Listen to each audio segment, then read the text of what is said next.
Good morning class. इस video lecture में हम लोग देखेंगे ज्योग्राफी के चैप्टर फोर्थ क्लाइमेट। चलिए शुरू करते हैं। हम लोगों ने पिछले चैप्टरों में पढ़ा है। In the last two chapters, you have already read about the landform and drainage our country. These are the two of three basic elements that one learn about the natural environment of any area. किसी भी area के environment को समझने के लिए landform और drainage, और फिर जो थर्ड आता है वो होता है climate। ये तीन फैक्टर बहुत ज़्यादा इंपॉर्टेंट होते हैं। इस चैप्टर में हम लोग थर्ड चैप्टर के बारे में पढ़ेंगे, एटमॉस्फेरिक कंडीशन की। तो आपने कभी सोचा है क्यों हम दिसंबर में बलून पहन वो जो स्वेटर वगैरह पहनते हैं और गर्मियों में नहीं पहनते? ठीक है, तो इसके लिए हम दो टर्मिनोलॉजी का यूज़ करते हैं, क्लाइमेट और वेदर। तो क्लाइमेट क्या होता है? Climate refer to the sum of total weather condition in approximately 30 year में। ठीक है ना, मोर देन 30 ईयर हम लोग देखते हैं उसमें। और वेदर क्या होता है? Refer is the state of the atmospheric over an air at point. तो इसको थोड़ा सा डिफरेंस समझो इसका। ठीक है, क्लाइमेट क्या होगा? जैसे मान लो एक 30 ईयर के अंदर आपका जो कंट्री है उसका क्लाइमेट कैसा है, मतलब 30 ईयर में। जैसे मान लो अभी आपको एग्जांपल के लिए, अभी आपको पता है कि दिसंबर में ठंड पड़ती है। ठीक है, जुलाई जैसे ही आएगी तो बारिश आने लगेगी। तो ये आप क्या की बात कर रहे हैं? क्लाइमेट की बात कर रहे हैं। आप वेदर की बात कर रहे हैं। जैसे मान लीजिए आप अभी इंस्टेंट एट अ पॉइंट, अभी जैसे मान लीजिए अभी आप इस वीडियो लेक्चर को देख रहे हैं तो अभी आपके आसपास का वेदर कैसा है। हो सकता है आप जब दोपहर में बैठे हों इसको देखने के लिए आफ्टरनून में, तो धूप पड़ रही हो, तो वो वेदर है आपका एट पॉइंट। ठीक है ना, तो at any point the element of weather is and climate are same. तो कौन कौन से एलिमेंट होते हैं इनके लिए? इनके लिए एलिमेंट होते हैं टेम्परेचर होता है, एटमॉस्फेरिक प्रेशर होता है, wind of humidity of and precipitation. You may have observe that whether condition fluctuated very often in with in the day. मतलब आप देखेंगे तो वेदर आपका पूरे दिन बदलता रहता है। आप देखेंगे सुबह धूप पड़ रही है तो दोपहर में बारिश होने लगी, फिर शाम को ठंड बढ़ने लगी। तो इस तरीके से पूरे दिन भर फ्लक्चुएट होता रहता है। ठीक है ना, तो यहाँ पे हम बात करेंगे किसकी? अब यहाँ पे बात करेंगे मानसून की, जो हमारे यहाँ पे आता है। The world is divided into the number of climate region. Do you know बहुत types of climate in India is? तो वो होता है मानसून। मानसून कहाँ से आया बेटा? मानसून आया है आपका अरेबिक शब्द से, मौसम से। ठीक है ना, तो monsoon reverse seasonal reversible in the wind direction during the year. ठीक है, तो हमारा जो इंडिया का जो क्लाइमेट है वो कैसा है? मानसून। ठीक है ना, the climate of India is describe as the monsoon type in this climate found mainly south and southeast. Despite of overall unit general pattern, there are three of precipitation regional variation climate condition within the country. Let us two important element कौन कौन से? एक temperature और एक होता है precipitation. ठीक है ना, अब इनके ऊपर अपन देखेंगे। तो इसको अपन देखेंगे तो समझेंगे तो क्या, जैसे मान लो इन समर है तो मर्करी ऑसिलेशन टच कितना? 50 degree celsius in some part of Rajasthan. Rajasthan में कितना हो जाता है? 50 degree celsius. Where as some parts of 20 degree. कहाँ पे? आप जम्मू कश्मीर में देखेंगे, पहलगाम जो गांव है या फिर जो रीजन है वहाँ पे आप देखेंगे तो वो कितना 20 डिग्री होता है। यहीं राजस्थान में आपका 50 डिग्री होता है। On winter the night temperature of Dras in Jammu Kashmir में be as low as in -45। And Thiruvananthapuram में वहीं पे कितना होता है? 22 डिग्री सेल्सियस हो रहा होता है। तो ठीक है ना, ये हमारे पास टेम्परेचर का डिफरेंस है। और एक ही रीजन में कितनी तरीके से, जम्मू कश्मीर भी इंडिया का पार्ट है और तिरुवनंतपुरम भी इंडिया का पार्ट है, लेकिन जम्मू कश्मीर में -45 हो रहा है और तिरुवनंतपुरम में 22 डिग्री हो रहा है। तो ठीक है ना, तो अब ये आता है कुछ सर्टेन प्लेसेस भी हमारे पास जहाँ पे है ना डिफरेंस उतना डे और नाइट में उतना ज़्यादा नहीं देखते। जैसे इन थार की बात करें तो temperature right 50 degree and drop down कितना है? 15 degree.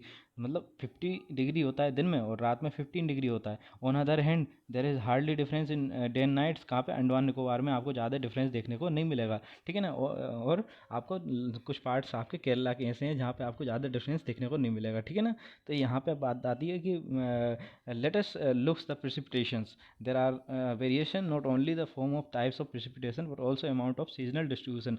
While the precipitation is the most of the form of snowfall. ठीक है ना, तो अपर पार्ट ऑफ हिमालय, मतलब देखो प्रेसिपिटेशन जैसे मान लो क्या होता है, यहाँ पे जो हिमालय है यहाँ पे बर्फ जमा हुआ है उसके कारण भी हो सकता है। It rain over the rest of country. Annual precipitation varies 4 centimetre in Meghalaya, 400 centimetre इन मेघालय। मतलब इतना बारिश होती है कहाँ पे? मेघालय में 400 सेंटीमीटर की होती है। और कहीं कहीं लद्दाख वद्दाख जैसे रीजन में आपको 10 सेंटीमीटर बारिश देखने को मिलेगी राजस्थान में। ठीक है ना, तो ये आपका वेरिएशन है पूरे पूरे इंडिया में। ठीक है, but some parts of like Tamil Nadu coast gets a large portion of rainy rain during the October November. ठीक है, in the large coast area the experience of countries temperature condition seasonal construct are more in interior of the country. There is degrees in rain rainfall generally east to west. आप देखेंगे कि east से आप जैसे ही जैसे waste की तरफ जाएंगे वहाँ से वैसे आपके पास रेनफॉल कम होने लगेगा, ठीक है ना। उसका कारण भी है, यहाँ पे डायरेक्ट आपको जो इंडिया का ए वाला पार्ट है, जो ईस्ट वाला पार्ट है, यहाँ डायरेक्ट हवाएं आके टकरा जाती हैं और इससे बारिश होती है। और जबकि यहाँ पर जब टकराती हैं तो उन्हें बहुत ट्रेवल करना पड़ता है, तो इसके कारण यहाँ पर कम बारिश होती है, वो एक कारण है। और ऊपर में आपका हिमालय है, जैसे ही आपके ऊपर की हवाएं आती हैं तो वो हिमालय के कारण रुक जाती हैं, तो इसके कारण भी होता है ऐसा, ठीक है। अब आते हैं हम क्लाइमेटिक फैक्टर, क्लाइमेटिक कंट्रोल्स पे, ठीक है ना। तो क्लाइमेटिक कंट्रोल्स का देयर आर 6 मेजर कंट्रोल्स। क्या होता है? Latitude, attitude, altitude, pressure, wind and distance from the sea and ocean current and relief feature. तो हम लोग इनको वन बाई वन देखते हैं, ठीक है। तो पहले हम बात करते हैं due to the curvature of India, मतलब कर्वेचर ऑफ इंडिया नहीं, sorry, curvature of earth, the amount of solar energy receive by the according to the latitude. अब इसको समझो थोड़ा सा, जैसे मान लो एग्जाम्पल के लिए आपकी अर्थ है, ठीक है, और ये आपका सन है, ठीक है। तो यहाँ से सन से क्या होता है, यहाँ से सन से जब ये यहाँ पर लाइट आएगी और यहाँ पर लाइट आएगी और यहाँ पर, ये आपका इक्वेटर है, ठीक है। तो यहाँ पर जल्दी पहुँच जाएगी और ज़्यादा हीट मिलेगी उसको, यहाँ पर कम मिलेगी। तो इसके कर्वेचर, जो अर्थ का कर्वेचर है, उसके कारण आपको अलग अलग जगह पे अलग अलग तरीके का प्रेशर मिलेगा लाइट का, ठीक है ना। तो यहाँ पे ज़्यादा लाइट है, यहाँ पे कम लाइट है, तो इसी को बोलते हैं लेटीट्यूड। फिर आता है सेकंड, क्या आपको याद आता है? As the result air temperature generally decrease from equator to poles. आप ये पोल्स हैं आपका, ये बीच में इक्वेटर है, ये पोल्स है, तो इक्वेटर पे ज़्यादा गर्मी, फिर यहाँ पे आपको डिक्रीज होती दिखेगी पोल्स पर, ठीक है। अब यहाँ पे हम लोग आगे बात करते हैं कि one of the goes from the surface earth higher altitude the atmospheric pressure less dense and the temperature decrease. आप लोग जानते ही हैं कि जैसे मान लीजिए हम बात करें, प्रेशर अगर बढ़ेगा तो टेम्परेचर घटेगा, और टेम्परेचर अगर बढ़ेगा तो प्रेशर घटेगा, ये दोनों एक दूसरे के जानी दुश्मन है, ठीक है। और जैसे जैसे हम सी लेवल से ऊपर जाते हैं तो हमारे पास चेंजेस देखने को मिलते हैं, उसी को हम लोग बोलते हैं एल्टीट्यूड। हम लोग बात करेंगे किसकी? हिमालय की। तो वहाँ पे डेंसिटी हवा की कम हो जाती है, तो हिली एरिया में आपको जो, क्योंकि वो है डेंसिटी कम क्यों होती है? ग्रेविटी के कारण। हिली एरिया में आपको जैसे जैसे आप ऊपर बढ़ते जाएंगे ग्रेविटी कम होती जाएगी, यहाँ पर डेंस हो जाएगा प्रेशर, जो आपका हवा की डेंसिटी कम हो जाएगी, क्योंकि आपका उतना प्रेशर नहीं लगेगा, ठीक है ना। तो अब हम इसको देखते हैं। तो atmospheric pressure become the less dense, temperature decreases, hill therefore the cooler during the summer, the pressure and wind. अब हमारे पास नेक्स्ट फैक्टर क्या आता है? Pressure and wind. The system of any area depend on the latitude and altitude of the place. Thus, it influence the temperature and rainfall pattern. Sea expert moderated influence on climate, ठीक है। तो अगर आप देखो, सी जो होता है वो मॉडरेटेड इन्फ्लुएंस डालता है किसके ऊपर? क्लाइमेट के ऊपर।